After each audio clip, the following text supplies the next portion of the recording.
Bueno, acá tenemos al ingeniero Castañeno que nos va a contar un capítulo de la Guerra del Paraguay. Sí,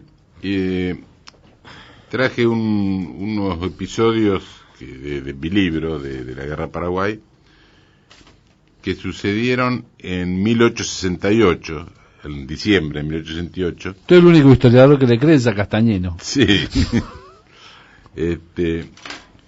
La guerra ya estaba, digamos, bastante avanzada, casi terminando, digamos. Ya habían tomado Asunción, los aliados, había caído Asunción, y López, con parte de su ejército, se retiraba hacia el norte, en lo que se llamó la campaña de Piquicirí. Incluso habían cambiado la capital, como había caído Asunción, la habían cambiado a otros lugares que iban cambiándolo. Hubo una batalla de Abay, y luego de esa batalla los brasileños acampan en Villeta y se toman unos 10 días, digamos, de descanso, se quedan ahí establecidos ahí, mientras López trata de construir una trinchera entre Lomas Valentinas y Angostura, pero no alcanza a hacerla por falta no tenía demasiada gente ni tiempo suficiente para hacerlo. Así que arma algunas trincheras en una loma que se llamaba Itaibaté, y logra reunir unos 4.000 hombres. Los aliados venían con 28.000, para ver la diferencia eran 7 veces más, ¿no? El 21 de diciembre de 1868, Caxias anuncia hace una arenga, digamos, para iniciar las acciones, y dice así: camaradas, el enemigo vencido por nosotros en Puente de Itororó y en Arroyo Abay nos espera en las Lomas Valentinas con el resto de su ejército. Marchemos sobre él y con una batalla más habremos concluido nuestras fatigas y privaciones.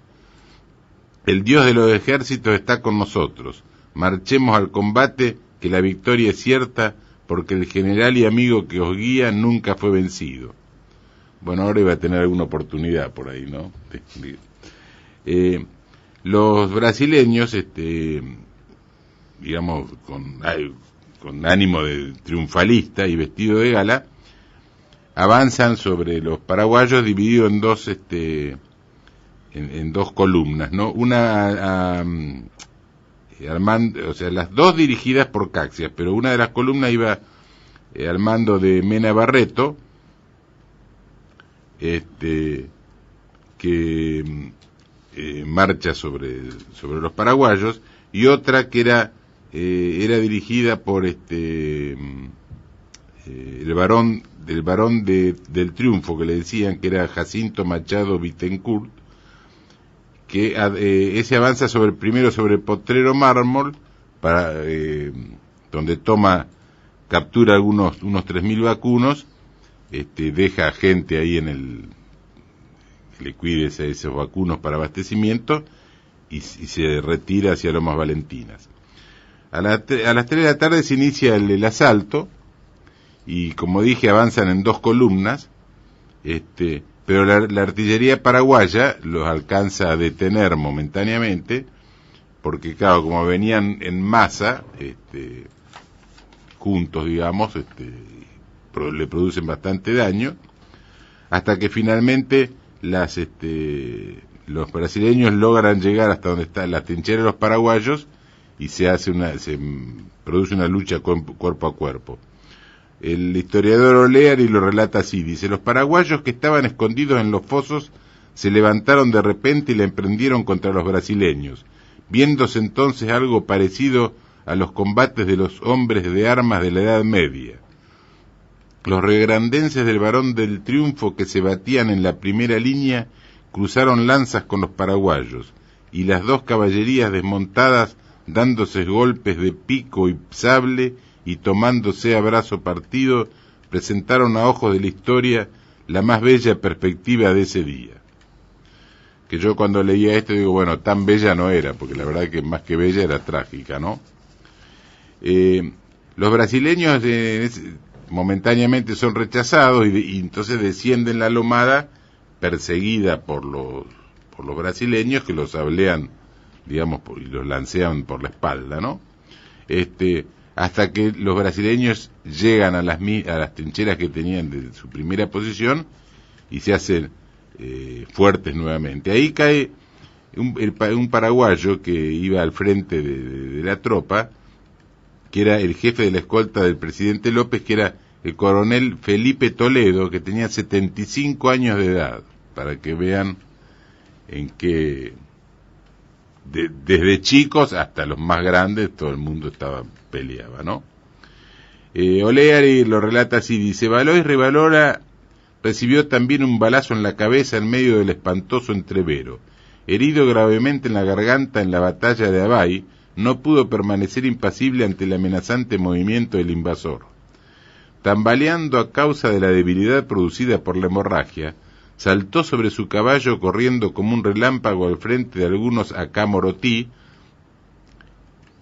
a incorporarse a la reducida columna de caballería. Los acamorotí eran los jefes de la guardia de López, ¿no? Que usaban un sombrero blanco, por eso le decían así. Los brasileños lo vieron por última vez en aquella tarde memorable, blandiendo su temible espada en todo el esplendor de su heroísmo. Consumado el rechazo, volvió al cuartel general bañado en sangre y sosteniendo la cabeza entre las manos. Mientras tanto, el brasileño Barón del Triunfo se había retirado al inicio de la batalla porque lo habían herido en un pie, ¿no? Después hay gente que son detractores, digamos, de López y dicen que huyó, que se escondió, etcétera. Entonces yo traje 2 testimonios para debatiendo esta. Pensé que había traído 2 testigos. No, 2 testimonios. No, 2 testimonios, sí. Uno es el coronel Juan C. Centurión, que dice: el mariscal López mandaba en persona y se encontraba a caballo en el mojinete de la acera del cuadro de la derecha del cuartel general, rodeado de ayudantes que caían a su lado heridos y muertos. El hombre estaba inmutable, dando prueba de la mayor serenidad y sangre fría.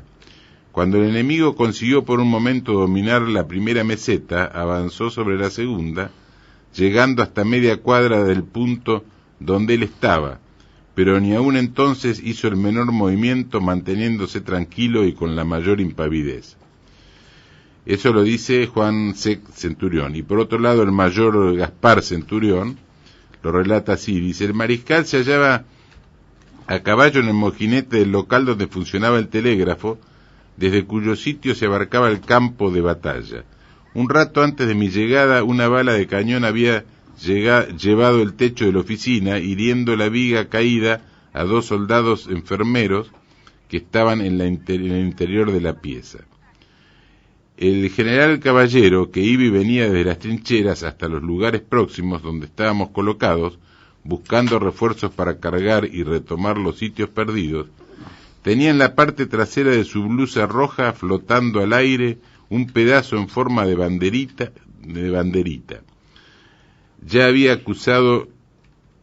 La había causado la punta de una bayoneta aliada o quizás una bala de fusil. El mariscal se fijó atentamente en ese detalle y, volviendo la cara hacia el teniente Aguilera, que se encontraba a su lado, le dijo: Caballero anda buscando 3 pies al gato. Un rato después, continúa el relato, dice: Aguilera recibió un balazo en la frente y cayó del caballo completamente muerto. Era de larga y ensortijada cabellera y me fue fácil tender la mano entre ella para detener su caída y bajarlo en tierra suavemente.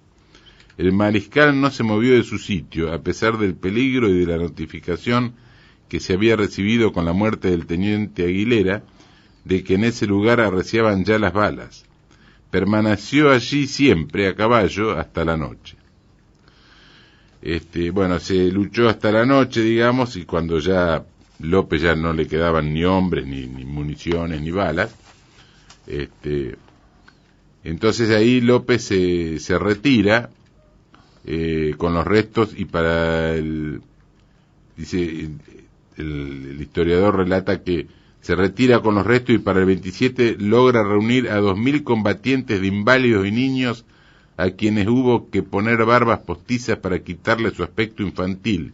Detuvieron durante 8 horas el ataque de 28.000 aliados. La batalla terminó cuando terminó nuestro ejército. Esto lo dice Oleari. Después hay un relato también bastante interesante que es del ministro norteamericano McMahon, que estaba ahí de visita y presenció la batalla, y la relata así, porque se peleó desde el 21 al 27, y el ministro norteamericano lo relata de este modo: 6.000 heridos, hombres y chiquillos, llegaban a ese campo de batalla el 21 de diciembre y lucharon como ningún otro pueblo ha luchado jamás por preservar a su país de la invasión y la conquista. Otros han fugado hacia su propio ejército de las pocilgas que utilizaban los invasores como prisión. El cuartel paraguayo comenzó a llenarse de heridos e incapacitados y positivamente para seguir la lucha. Niños de tiernos años arrastrándose, las piernas deshechas a pedazos con horribles heridas de balas. No lloraban ni gemían, no imploraban auxilios médicos. Cuando sentían el contacto de la mano misericordiosa de la muerte, se echaban al suelo para morir en silencio. Y después, por último, iba a leer un relato que hace unas preguntas que se hace el ingeniero Thompson, que era un oficial del ejército, porque López después, Casia fue acusado de que lo dejó ir a López para que se le reúna el resto del pueblo y exterminarlos, digamos, todos juntos. Entonces, López, porque, ¿qué pasa? Hay muchos que lo ven inexplicable el hecho que López haya alcanzado a escapar. Y entonces, comentando ese hecho, Thompson se pregunta: en la orden del día, Caxias declara que López, en su retirada, solo iba acompañado por 90 hombres y que estos únicamente 25 llegaron con él a Cerro León. Si esto no es extremadamente exacto, poco le falta para hacerlo, y sabiéndolo, ¿por qué Caxias, general en jefe del ejército aliado en guerra con la nación paraguaya, sino con su gobierno, y teniendo 8.000 hombres de caballería admirablemente montados y enteramente desocupados, no persiguió a López, a quien podía haber tomado sin perder un solo hombre? ¿Fue una imbecilidad o por el deseo de sacar más dinero de la proveeduría del ejército? ¿O lo hizo para dar a López el tiempo necesario para reunir hasta el último paraguayo con el objeto de exterminarlos en guerra civilizada? Y efectivamente esto fue lo que pasó después en el propio Brasil, que lo acusaron a Caxias de haberlo dejado escapar para exterminar a los paraguayos. Así que bueno, esto está en mi libro de la guerra del Paraguay. Muy bien, lo puede adquirir entrando a la página del ingeniero, que es www.lagazetafederal.com.ar, Gaceta con Z, y si no, recurre a Emilce en las oficinas de Rubén Giovannini, en Sarmiento 1469, tercer piso, departamento A. Tiene ese libro y también tiene libros sobre Juan Manuel de Rosas, La Ley y el Orden, Sombras y Verdades, Quién inventó el dulce de leche también es otro de sus libros. Próximamente se viene Unitarios y Federales. Sí. Está el anecdotario también. Está el anecdotario de La Pampa, exactamente, que algunas ya ha contado en este programa.